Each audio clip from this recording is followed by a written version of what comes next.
Olá, pega a lição. Mais um. Hoje especial mesmo.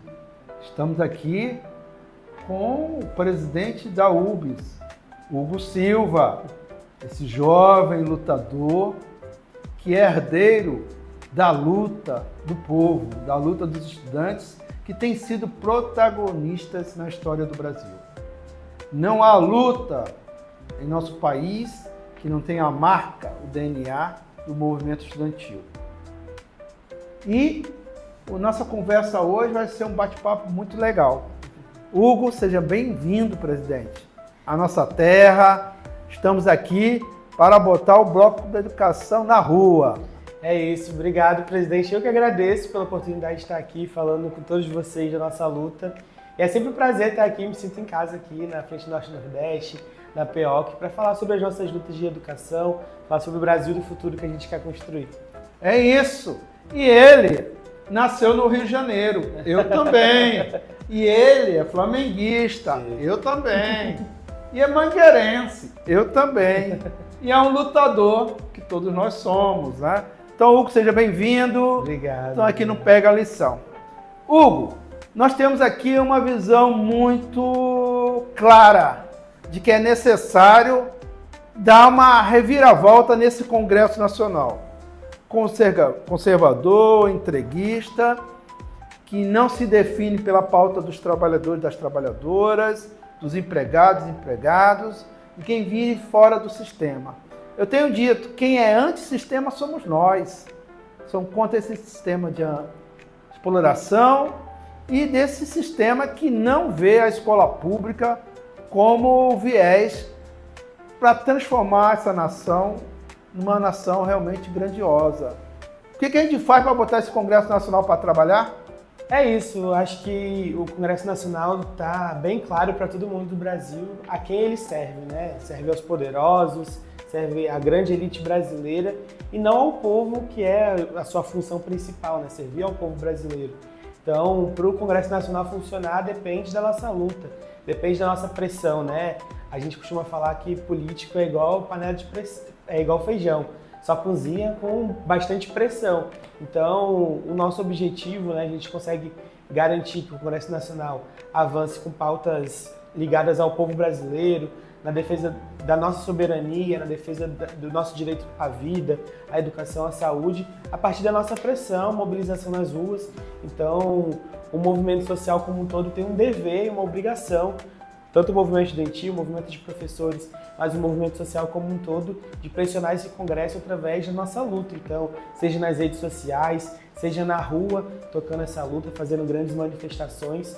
Eu acho que o Congresso Nacional só vai funcionar a partir do momento que a gente colocar o povo na rua e falar que quem colocou essa galera lá, quem determina quem entra e quem sai do Congresso Nacional é a gente, então a gente que tem que decidir quais pautas a gente toca lá dentro. É isso. E nós temos na história do movimento estudantil, aqui no Ceará e no Brasil, os grandes movimentos, né? As tsunamis recentemente, o Fora Collor, e a gente viu como o movimento estudantil, a UNES e a UBS, né? Chamando o movimento social, mas ampliando.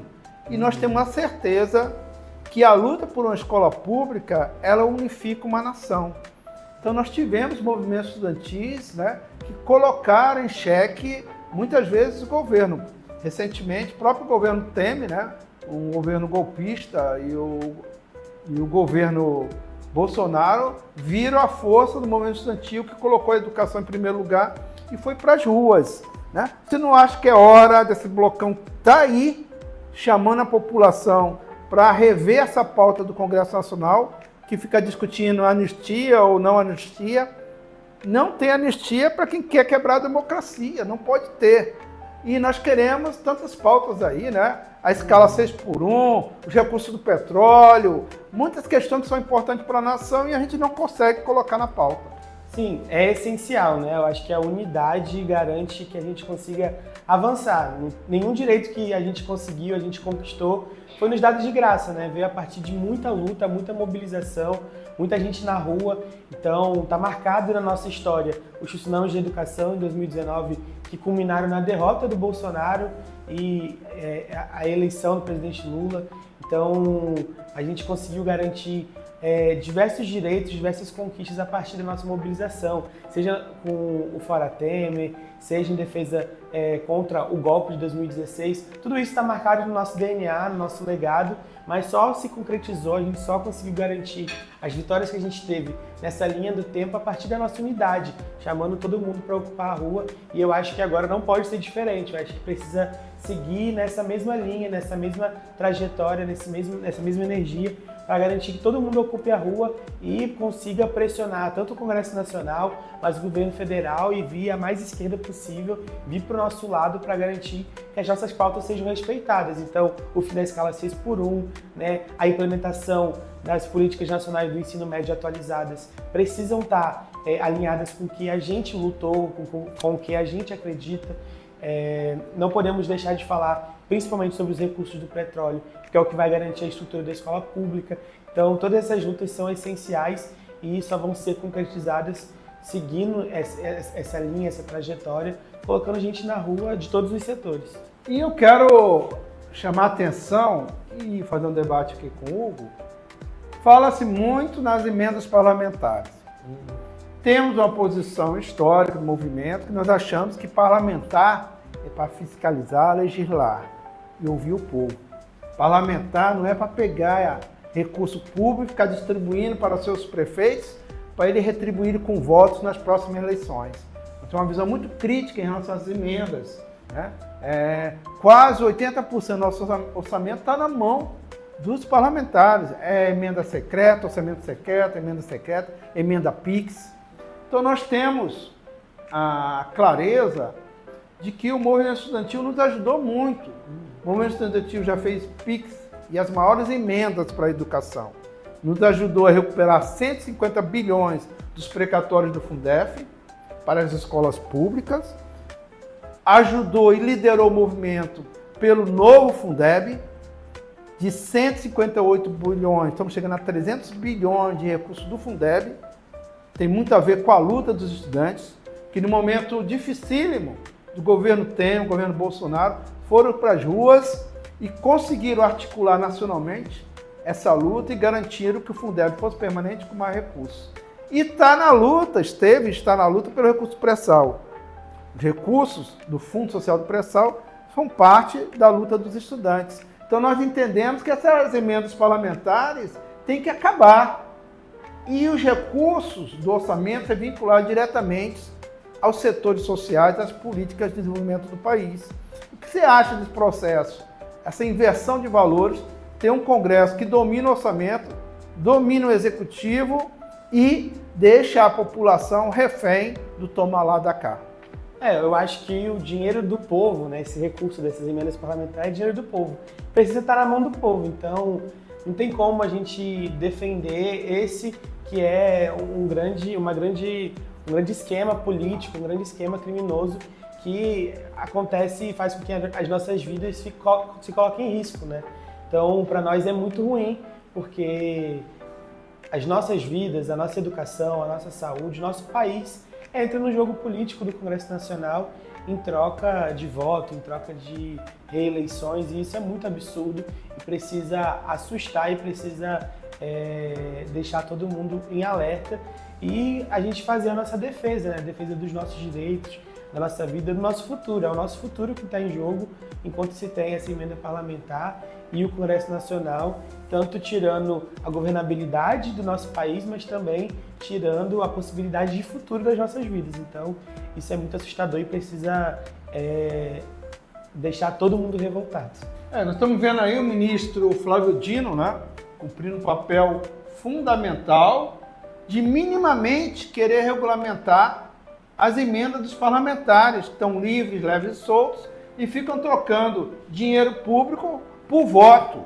E nós precisamos denunciar, a sociedade precisa entender que o voto para o Congresso Nacional talvez seja o voto mais importante. E para reverter essa onda, é preciso mobilização consciente na rua.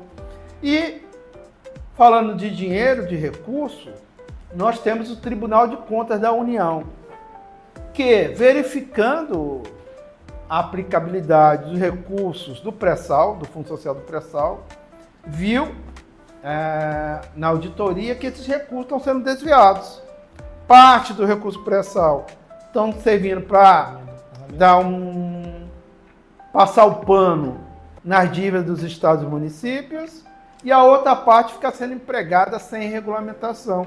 Então, eu queria passar às suas mãos, né, a auditoria do Tribunal de Contas da União sobre os recursos do pré-sal. Nós queremos essa participação ativa, cada vez mais ativa, da UBS, porque nós entendemos que a projeção de 964 bilhões nos próximos 10 anos precisam ser regulamentadas. E entendemos que é uma conquista o pé de meia, é um avanço o pé de meia, mas é paliativo. O que você entende disso? Como é que fazer 964 bilhões? Nós vamos deixar sem regulamentação? Queria passar para suas mãos. Obrigado, professor.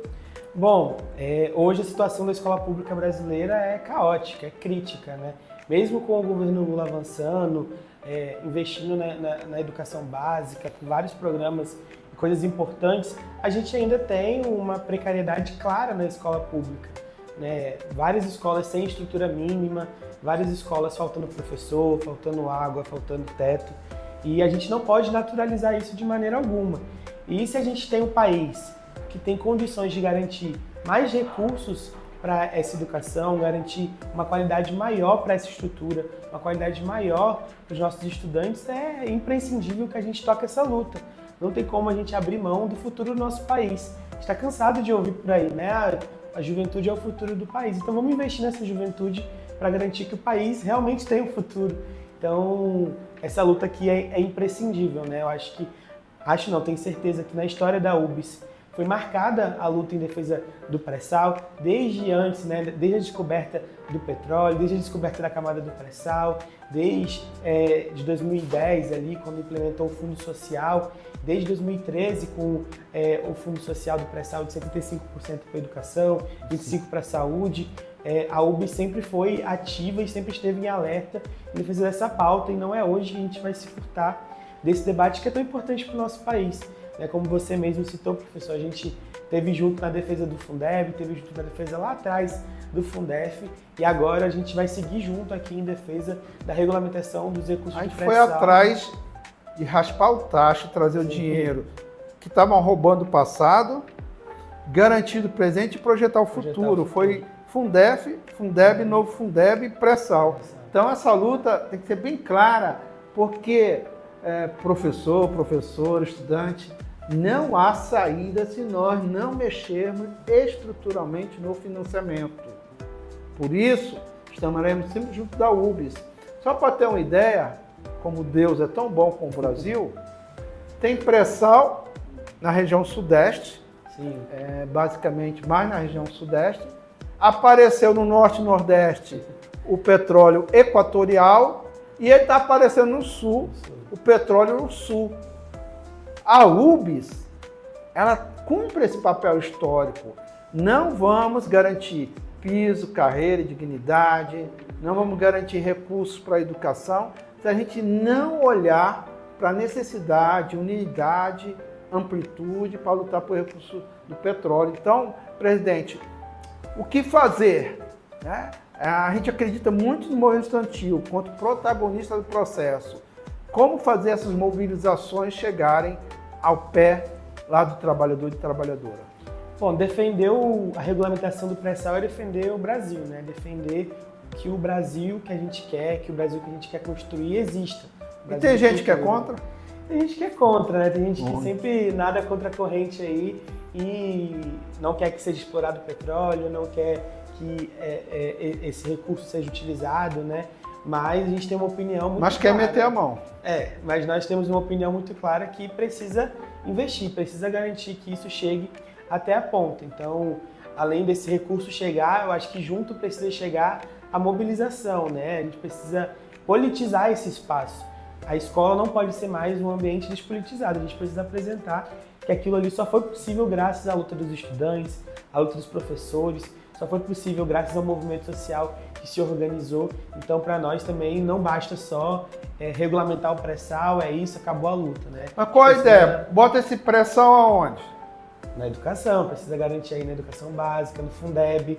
Então, esse recurso, né, 968 bilhões pode revolucionar. Você já pegou em bilhão? Não. Jamais, nunca peguei em bilhão. Você não sabe o que é caviar, eu nunca vi, só ouço falar. E esse recurso precisa chegar até o Fundeb, né? Porque é o que garante hoje a manutenção da nossa escola. E o Fundeb tem que ser revisado em 2026. Eu soube que a UBS já se movimentou para Brasília, é isso? Sim. A gente foi lá junto com a Frente Norte e Nordeste. Já estamos se movimentando ali com o Senado, com a Câmara Federal também, para garantir que a gente consiga ficar ali em cima, né? Alerta sobre o Fundeb, que historicamente está na nossa luta, mas que hoje, infelizmente, ainda é muito importante para as escolas brasileiras, mas é insuficiente. E se a gente consegue garantir que esses milhões cheguem até o Fundeb, esses bilhões, né, cheguem até o Fundeb, a gente consegue transformar a escola pública brasileira para sempre, de uma vez por todas. Eu vou ressaltar o que o presidente está colocando. Nós tivemos o Fundef no governo Fernando Henrique Cardoso, que não atingia toda a educação básica e foi programado para viver apenas 10 anos.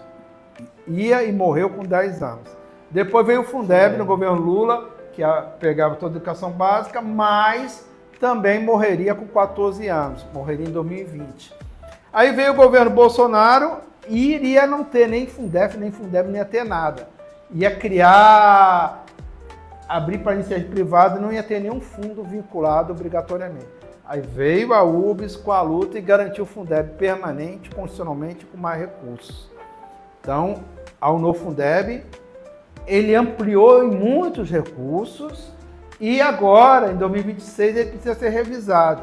Mas essa amplitude não chegou a garantir, nem garante o que nós queremos que chegue.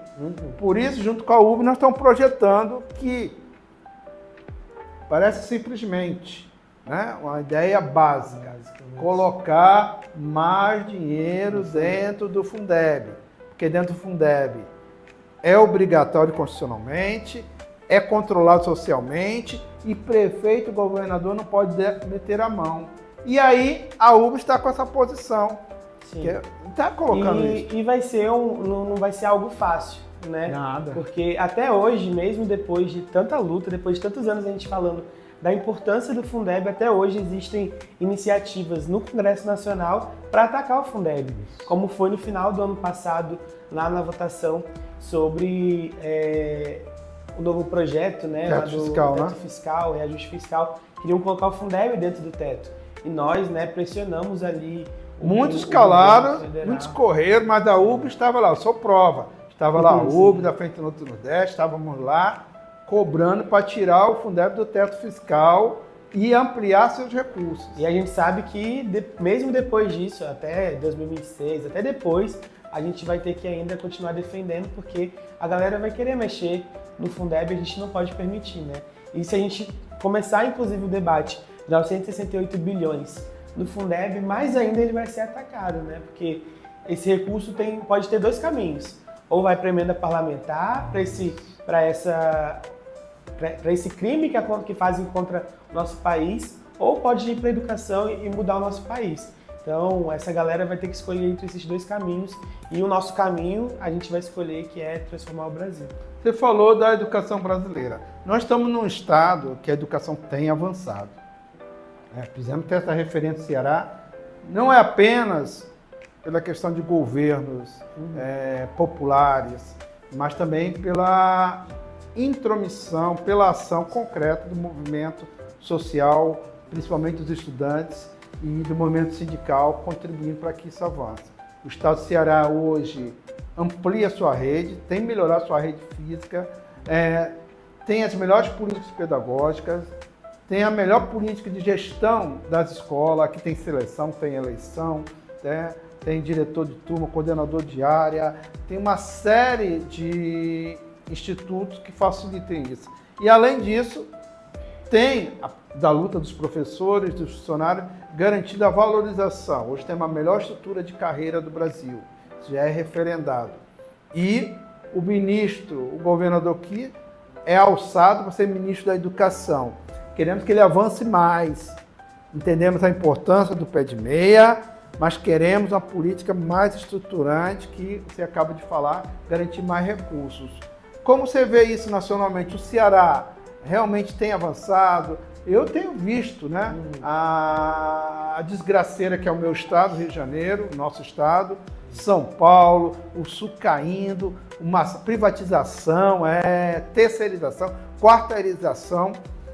O Ceará precisa avançar muito ainda, mas é necessário também que algumas referências, né, sejam apontadas no Brasil para minimamente mostrar que é possível sim, desde que haja unidade, amplitude, racionalidade e responsabilidade com a luta. Como você vê o Ceará nessa perspectiva? O estado do Ceará com certeza é uma referência para uma educação de qualidade, né? A gente olha muito para cá, para as escolas daqui, tenta replicar esse modelo em outros lugares e falar, olha, essa escola aqui é uma possibilidade.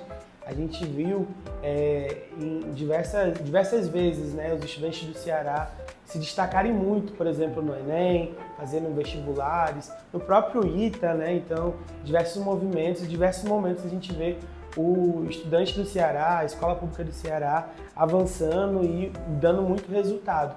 Ainda não é suficiente, ainda não é dos nossos sonhos, a gente precisa avançar muito, mas em contrapartida, né, a gente está olhando aqui para o Ceará, a gente discutindo mais estrutura para a escola, discutindo tecnologia, discutindo formas de se destacar mais. Tablet para os estudantes. E tablet para os estudantes. E em outros lugares, como São Paulo, a gente está discutindo quase que o inverso, né? Não cortem o nosso Eles orçamento. entram até no conteúdo, né? Agora querem colocar inteligência artificial, um negócio lá meio estranho. Sim. Algumas iniciativas bem assustadoras. Por exemplo, no estado de São Paulo, hoje existe um aplicativo para cada disciplina. É a plataformização da educação. Tem um aplicativo para você corrigir redação, tem um aplicativo para você estudar matemática, tem um aplicativo para você estudar química, é um aplicativo para cada disciplina e isso atrapalha muito os estudantes, né? Porque nem todo mundo tem acesso à internet, nem todo mundo tem um celular. Quebra o princípio da educação, que é a interatividade entre os seres humanos, né? E ainda troca ensino-aprendizagem. E ainda reduz a função do professor, né? Tira completamente a importância do professor na sala de aula, explicando a matéria, né? Passando ali o conhecimento. E para além disso, fora também tem a questão da privatização, da militarização. O corte de recursos, né, que o governador Tarcísio tem feito lá em São Paulo é assustador, 10 bilhões. Em contrapartida, 70 bilhões de incentivo fiscal para o agronegócio e corte de 10 bilhões para a educação e saúde. Então é muito interessante olhar aqui no Ceará, a gente está falando sobre avançar e investir mais na tecnologia das nossas escolas, e em outros lugares a gente está falando, não feche a nossa escola, pelo amor de Deus, não militarize a nossa escola. Então, aqui com certeza é uma grande referência nacional, mas a luta, né, pelo Brasil tem sido muito intensa. Eu sei que o movimento estudantil é forte em todo o local. Sim. Não só em São Paulo, mas aqui no Ceará, dá aqui puxar um pouco a minha sardinha. Os meninos e meninas aqui são danados, viu? Né? Vão pra cima. Sim, não só em São Paulo, né, há essa luta, mas há no Rio de Janeiro, no Distrito Federal, no Paraná. Então, a gente tem feito uma grande campanha contra a militarização das escolas. A gente lançou recentemente o Manifesto de Defesa do Passe Livre. Sei que aqui em Fortaleza, se eu não me engano, tem o Passe Livre institucionalizado para os estudantes, mas em diversas cidades e diversas capitais do Brasil ainda não tem esse direito. Então, a gente tem feito um grande movimento pelo Brasil em defesa aí da nossa escola, mas para além disso, em defesa da nossa juventude, né? Em defesa do acesso à cidade, acesso a conhecimento. Então, nós estamos aqui nessa conversa e entendendo que os avanços que temos aqui a gente tem que manter. Primeiro, conhecer, reconhecer, manter, ampliar e recuperar qualquer coisa que a gente tenha perdido. Segundo, que é necessário uma unidade, uma amplitude nacional. E terceiro, é com os estudantes. Nós temos que dialogar, nós temos que colocar a classe estudantil para nos dirigir, para nos apontar os caminhos, que elas conseguem dialogar com essa sociedade que hoje está refém da fake news, da mentira, né? De não compreender que é necessário sim ter parlamentares, ter um Congresso Nacional que atue, e quando esse Congresso Nacional é reacionário, quem pode impulsioná-lo é o povo mobilizado na rua. E a educação pública precisa desse apoio. Temos desafios, o Plano Nacional de Educação, queremos que crie o Sistema Nacional de Educação, queremos fortalecer o Fundeb, mas queremos entrar na pauta do povo também, acabar com essa escala 6x1. O Congresso Nacional quer discutir, os caras só trabalham 2 dias, 3 dias, e quer que o trabalhador não tenha tempo para a família, ganhe mal. Então, temos que inverter essa pauta. O que você acha dessa jornada aí de 6x1? Olha, acho muito importante essa luta que a gente tem travado pelo Brasil. Eu acho que o movimento VAT, que surge num momento muito interessante, né? O movimento Vida Além do Trabalho.